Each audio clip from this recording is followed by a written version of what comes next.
Kembali lagi bersama saya Angga Mardiansyah dalam Jurnal Barata. Baterai merupakan elemen kunci dalam perkembangan teknologi energi terbarukan, kendaraan listrik, dan penyimpanan energi. Dua jenis baterai yang umum digunakan adalah baterai lithium iron phosphate atau LFP dan baterai nikel, seperti baterai nikel kobalt aluminium atau NCA dan nikel kobalt mangan atau NCM. Lantas, seperti apa sih tren penggunaan kedua jenis baterai tersebut? Bagaimana juga perbandingan dan keunggulan di antara keduanya, serta apa manfaat dan pelajaran yang dapat kita petik dari baterai listrik, khususnya terkait dari riset dan inovasinya di Tiongkok.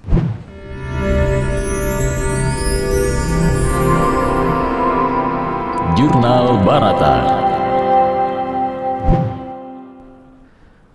Menurut data Badan Energi Internasional atau IEA, tren penggunaan baterai LFP untuk kendaraan listrik saat ini mengalami penguatan secara signifikan dalam 5 tahun terakhir, di mana baterai LFP yang dulunya hanya meraih 7% pangsa pasar global pada tahun 2018, kini sudah naik menjadi 27% sejak tahun 2022. Kendati demikian, nampaknya baterai LFP belum mampu mengalahkan dominasi baterai terkait nikel yang berkadar tinggi ini. Yang mana meski trennya mengalami penurunan, ternyata pangsa pasar baterai nikel kadar tinggi pada tahun 2022 masih memimpin pasar global, yakni 66%. Artinya jauh melampaui baterai LFP. Sebenarnya apa sih yang membuat baterai LFP ini mengalami kenaikan tren penggunaan atau naik daun ya?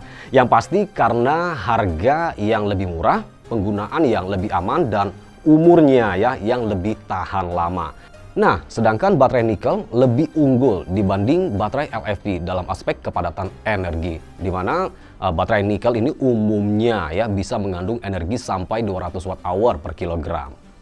Sedangkan baterai LFP hanya 160 Wh per kilogram. Artinya baterai nikel dengan berbobot 1 kg bisa memiliki energi hampir 2 kali lipat lebih banyak dibanding baterai LFP yang berbobot sama. Sehingga membuat mobil listrik yang baterai nikel dapat digunakan dengan jarak tempuh yang jauh dalam sekali charge ya. Keunggulan baterai nikel yang berdensitas energi tinggi inilah yang membuat baterai nikel dapat lebih tahan lama karena daya listriknya yang lebih tinggi tadi ya. Keunggulan itulah yang menyebabkan penggunaan baterai nikel masih lebih besar atau mendominasi pasar global hingga hari ini dibandingkan baterai LFP. Terlepas dari keunggulan keduanya pilihan antara baterai LFP dan baterai nikel sebenarnya tergantung pada aplikasi spesifik seperti kebutuhan energi dan prioritas lingkungannya. Artinya penggunaan kedua baterai tersebut tergantung pada kebutuhan pasar atau konsumennya saja Yang paling menarik adalah bagaimana para produsen ini sama-sama berusaha menarik pasar global dengan banyak berinovasi baik itu baterai LFP dan nikel dari segi efisiensi. Kekuatan dan dampak lingkungan sudah pasti yang diuntungkan adalah konsumen itu sendiri, mendapatkan teknologi baterai yang tadinya semakin canggih. Dan sementara ini LFP adalah baterai yang inovasinya semakin maju dibandingkan baterai berbasis nikel. Dan yang sangat berperan penting lagi dalam inovasi baterai LFP ini sehingga menjadi trending global atau lebih populer dan bisa menjadi alternatif baru bagi baterai nikel. Tentu saja adalah Tiongkok. Kenapa? Karena menurut IEA tadi ada sekitar 95% baterai LFP yang diproduksi di Tiongkok. Artinya Tiongkok memang paling banyak berinvestasi dalam pengembangan baterai LFP dibandingkan dengan baterai nikel. Hal itu merupakan langkah yang wajar sebenarnya bagi Tiongkok ketika harus memprioritaskan pengembangan baterai LFP daripada baterai nikel. Karena apabila kita melihat dari sisi bahan baku pembuatan baterai LFP itu sendiri seperti lithium, besi, dan fosfat ternyata berlimpah di Tiongkok. Pasalnya pada tahun 2022 Tiongkok merupakan negara produsen utama fosfat terbesar di dunia sebanyak 85 juta metrik ton Negara penghasil besi terbesar ketiga di dunia sebanyak 380 juta metrik ton. Dan negara produsen litium terbesar ketiga di dunia sebanyak 19.000 metrik ton. Menurut perusahaan baterai asal Kanada, First Phosphat ya, bahwasanya di antara ketiga bahan baku tersebut ternyata komposisi bahan baku yang mendominasi pembuatan baterai LFP adalah 61% fosfat, 35% besi, dan 4% litium. Ini menandakan Tiongkok sebenarnya memanfaatkan peluang sumber daya alamnya yang melimpah terutama fosfat dan besi untuk berinovasi membuat baterai LFP ini. Begitu pula dengan kita ya di Indonesia yang memiliki sumber daya nikel, mangan, kobalt, dan aluminium yang melimpah sehingga kita terus berusaha memanfaatkan peluang sumber daya alam tersebut untuk berinovasi membuat baterai berbasis nikel. Meski demikian, agar kita tidak kalah saing dengan negara-negara lain ya, seharusnya kita mencontoh kepada Tiongkok dalam hal riset dan inovasi agar kita tidak ketinggalan jauh dengan negara-negara maju dalam hal tersebut. Dan kami lihat ya langkah itu sudah dilakukan oleh pemerintah Indonesia. Seperti melakukan kerjasama pembangunan smelter hingga pengembangan baterai berbasis LFP bersama dengan pabrikan Tiongkok. Setidaknya ini merupakan langkah awal ya bagi kita untuk menuju cita-cita Indonesia Emas 2045. Dan kalau kita sanggup berkomitmen dan konsisten dengan langkah ini ya, kami pikir Indonesia bisa menjadi negara maju pada 2045. Nah, pertanyaannya sekarang, kenapa harus Tiongkok yang perlu dicontoh dalam hal baterai listrik tersebut ya?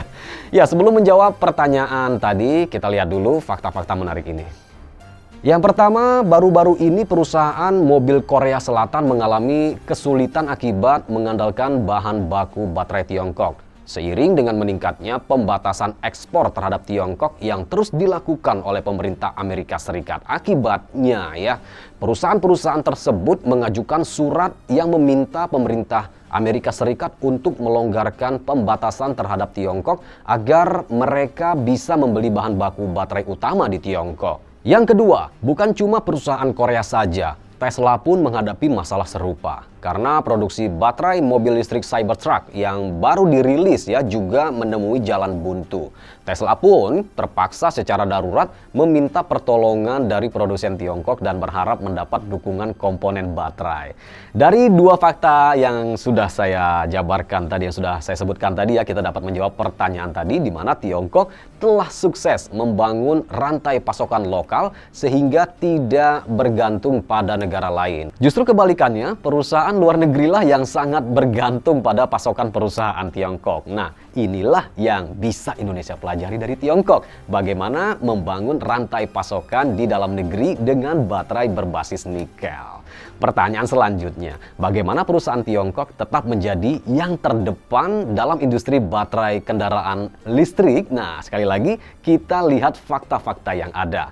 Fakta pertama, Volkswagen ya dari Jerman diketahui telah mengirim sekitar 300 stafnya untuk belajar manufaktur baterai di Tiongkok pada tahun lalu. Sedangkan PT Contemporary Amperage Technology atau CATL Tiongkok sedang membantu Ford untuk mendirikan pabrik baterai. Lalu fakta kedua nih ya, data terbaru yang diumumkan Kementerian Perindustrian dan Teknologi Informasi Tiongkok baru-baru ini menunjukkan volume ekspor baterai mobil listrik buatan Tiongkok mencapai 127,4 gigawatt per jam ya, meningkat 87,1% dibandingkan masa yang sama tahun lalu dan skala pasar telah menduduki barisan terdepan di dunia selama 7 tahun berturut-turut. Lalu fakta yang ketiga, kualitas baterai buatan Tiongkok sangat stabil dan biayanya tuh relatif rendah ya, sehingga wajar kalau disambut baik oleh perusahaan manufaktur mobil di berbagai negara. Media asing bahkan pernah melakukan uji coba terhadap data pengisian daya mobil Tesla yang memasang baterai BYD ya. Hasilnya sangat memuaskan, yang mana pengisian daya berkekuatan tinggi dapat bertahan lebih lama, daya pengisian juga lebih tinggi, dan konsumsi energinya pun lebih sedikit. Dari ketiga fakta tadi kita bisa menjawab pertanyaan ya, bagaimana Tiongkok tetap menjadi yang terdepan dalam industri baterai kendaraan listrik. Kunci kemenangan perusahaan Tiongkok adalah mengandalkan dan mempertahankan inovasi teknologi dalam jangka panjang dan mempercepat tata letak global. Apa bukti dari jawaban kedua pertanyaan tadi?